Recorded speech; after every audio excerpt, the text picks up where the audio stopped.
É importante a gente analisar assim a Semana de Arte Moderna, o porquê da necessidade de reavaliarmos esse evento que ficou na memória, né, da historiografia sobre o debate em torno da questão da identidade nacional, o debate sobre a atualização das artes no Brasil em relação às artes na Europa. Mas é importante também situar porque existe toda uma construção de uma memória sobre a Semana de Arte Moderna. O que foi esse evento do ponto de vista contextual, né, no contexto em que ele aconteceu. Então, o primeiro ponto, é importante a gente perceber que em 1922 havia pouco tempo, né, de proclamação da República no Brasil, né, no final do século XIX, 1889. Então as questões que são levantadas no século XIX, né, qual o lugar do Brasil no cenário da modernidade, como pensar um projeto, com todas as aspas, né, de um projeto civilizatório para o Brasil e de tentativa, aí que está a grande questão, né, de construir um regime político representativo. Essas questões todas elas não estão resolvidas até hoje, né, principalmente em relação à escravidão no Brasil. Então, em 1922, havia pouco tempo da proclamação da República, né, e como nós vimos, né, durante muito nos nossos estudos, né, a gente vê uma pretensa ruptura do ponto de vista institucional, né, no sentido de um novo regime, mas uma permanência em relação às questões sociais no Brasil, e mesmo em 22 essas questões reverberam, né? Então, primeiramente, em 22, havia pouco tempo do fim da Primeira Guerra Mundial, né? Em 1922, a gente tem todo um processo de várias mudanças nas artes, né? Na Europa, até 1922, né? Com os modernismos europeus, né? E a ideia da Semana de Arte Moderna, ela surgiu no seio da elite paulista. Isso é muito importante a gente pensar, né? Do ponto de vista social, né? Os grandes mecenas da Semana de Arte Moderna faziam parte, né, do seio da elite paulista, né? E esses intelectuais que o André citou, né, e também os artistas, né, tinham um grande lastro de contato com esses mecenas.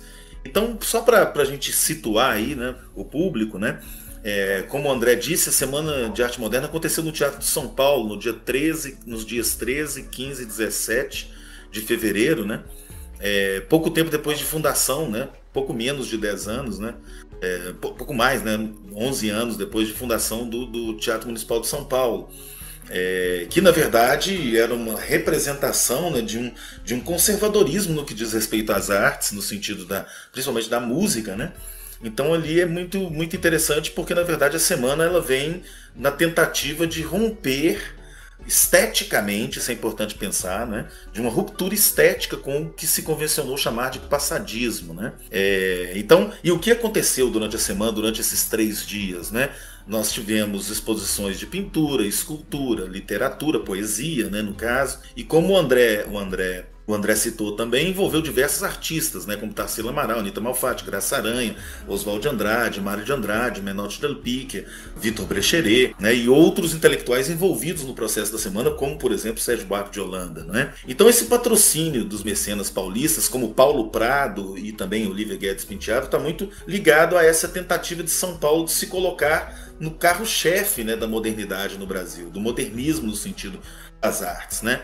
Esse é o primeiro ponto. Mas existiram antecedentes também nas artes, né? Um dos marcos que se constrói, que se coloca bastante para se tratar da Semana de Arte Moderna é a exposição da Anita Malfatti em 1917. E não só a exposição da Anita Malfatti, né? A crítica feita por Monteiro Lobato, né? No artigo que ele escreveu no Estado de São Paulo, né, intitulado Paranoia e Mistificação, no qual ele faz uma crítica muito violenta à Anita Malfatti, né? E ela serviu como um elemento aglutinador desses intelectuais modernistas, porque o Oswald de Andrade, Mário de Andrade, Di Cavalcanti, Guilherme de Mello saem em defesa da Anita Malfatti. Mas por que isso é importante? Porque ali está se criando todo um debate público sobre as artes no Brasil. A partir do momento que a Anita Malfatti, ligada às vanguardas europeias, faz uma exposição e o Monteiro Lobato escreve uma crítica, né, muito forte às obras da Anita Malfatti, e que Mário de Andrade e Oswald de Andrade saem em defesa, juntamente com Di Cavalcanti, ali se cria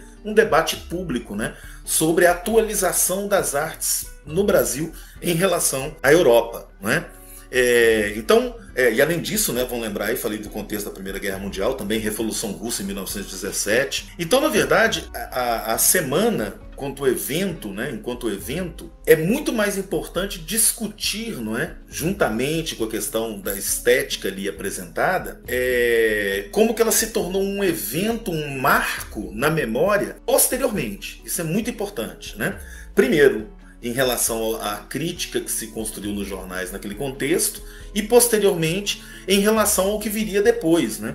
Ou seja, as ressonâncias da Semana de Arte Moderna são muito importantes para a gente balizar a importância dela mesma, né? Porque logo depois da semana cria-se duas revistas importantes, a revista Claxon e a revista Ariel, nas quais esse debate público sobre as artes, sobre a modernidade artística no Brasil, a música, ela passa a circular entre esses intelectuais, né, especialmente paulistas, né? Inclusive o Mário de Andrade escreve um artigo, né, chamado Pianolatria, no qual ele faz uma crítica ao cenário musical paulista, inclusive em relação ao carioca, né, que mostra, ele fala de um excesso de valorização do piano, né, um instrumento aristocrático e tal em São Paulo. Então isso acontece posteriormente à semana. Posteriormente à semana nós temos outros manifestos, como o Manifesto Pau Brasil, do Oswald de Andrade. Depois, em 1928, o Manifesto Antropófago, junto com, no mesmo ano, Macunaíma, escrito pelo Mário de Andrade, e o Ensaio sobre a Música Brasileira, também do Mário de Andrade. Então, a semana, na verdade, ela foi um evento sobre o qual o debate público posterior e a criação de redes entre esses intelectuais e da reverberação dos debates da semana, eles se tornaram, assim, centrais para pensar a semana. Né? Então esse ponto é importante da gente balizar, né, André? É muito interessante porque no caso da semana a gente fala de um movimento ligado ao nacionalismo, e isso não funciona bem assim, né? Porque na verdade a questão da Semana de Arte Moderna está ligado a uma noção de ruptura com o passadismo, né? Com a estética artística europeia. Primeiro ponto, né? Então há uma construção historiográfica que coloca a Semana de Arte Moderna como um marco do nacionalismo nas artes brasileiras, né? Isso é o primeiro ponto, assim, importante para a gente desconstruir, né? Ou seja, num primeiro momento, a ideia central ali da Semana de Arte Moderna é uma ruptura estética com o passado, com a ideia do passadismo, que também e a própria ideia do futurismo, que não é muito bem definida pelos modernismos, inclusive lugar de polêmica, né? Mas o primeiro ponto historiográfico para discutir é esse, ou seja, a necessidade de perceber que essa ideia da Semana de Arte Moderna associada a um nacionalismo, né, ela é posteriormente construída, né? Esse é o primeiro ponto. Outro ponto historiográfico fundamental para pensar a questão do modernismo no Brasil, que é trazido pelos trabalhos, né, da Mônica Veloso, da Ângela de Castro Gomes, que você conhece tanto, não é? Essa necessidade de descentralizar o modernismo da Semana de Arte Moderna, inclusive o modernismo paulista, vamos dizer assim, e perceber outros tempos e espaços dessa modernidade. Dentro dessa revisão, a gente tem exatamente um momento anterior, por exemplo, e não anterior, né, e concomitante também, que é o modernismo no Rio de Janeiro. Quando eu for falar mais à frente sobre o papel do Villa-Lobos na Semana de Arte Moderna, as obras apresentadas por ele, por exemplo, foram todas escritas no Rio, e de um outro caráter de subjetividade, de modernidade, né? Que é exatamente a construção de redes no espaço cotidiano da cidade, né? Dos laços construídos pelo esse espaço urbano a partir de musicalidades que, frente a um cosmopolitismo, né, se estabelecia como própria resistência a esse cosmopolitismo e, por outro lado, se mesclando a perspectiva europeia, né? E nós vamos ver isso muito na música do Villa-Lobos. Então, o segundo ponto, se o primeiro é a necessidade de relativizar esse peso centralizador da semana e do modernismo paulista, através de uma ideia de um incipiente, de um nacionalismo, enfim, ali na semana, no evento especificamente. O segundo é descentralizar geograficamente, né, espaço, em termos de tempo e espaço também, né? Ou seja, existe um modernismo do Rio de Janeiro, um modernismo de Recife, em Minas, né? A ideia de ler essa tradição como novidade. Então esse é o segundo eixo, assim, né? E aí a estratégia utilizada pelos paulistas, né? Que a Ângela de Castro Gomes fala, né? Que é essa estratégia do escândalo, né? Que, dominando os jornais do contexto, colocou-se uma Semana de Arte Moderna de forma escandalosa, vamos dizer assim, como um evento que derrubou, né, toda a tradição, que trouxe de uma ruptura com relação à arte arte, as artes plásticas e a música, né? E no caso do Vila Lobos, por exemplo, a música apresentada na semana já havia sido escrita no Rio de Janeiro, né?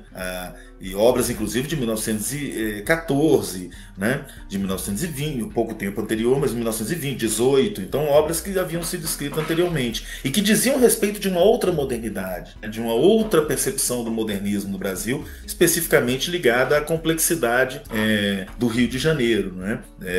Enfim, então, todas essas questões são as linhas historiográficas de interpretação, elas buscam compreender. Tem outro ponto, né? Compreender, primeiro, essa centralidade, desconstruir essa ideia dessa centralidade, pensar outros tempos e espaços dos modernismos, né? E o terceiro ponto, pensar essas estratégias de construção por parte da historiografia, da crítica sobre a semana, não é? Outro ponto, tem um quarto, na verdade, que é em relação ao espaço também, que é pensar a relação com outros espaços, né? Ou seja, a relação, por exemplo, com outros países da América Latina, o debate sobre a ampliação, né, vamos dizer assim, dessa noção de modernismo, voltada para a ideia de ampliar essa noção de espaço como centralizado na figura do modernismo brasileiro, né? Mas se colocar dentro de um cenário da América Latina para se pensar o modernismo de forma mais ampliada, né? Então são essas principais linhas aí interpretativas que a historiografia vem discutindo.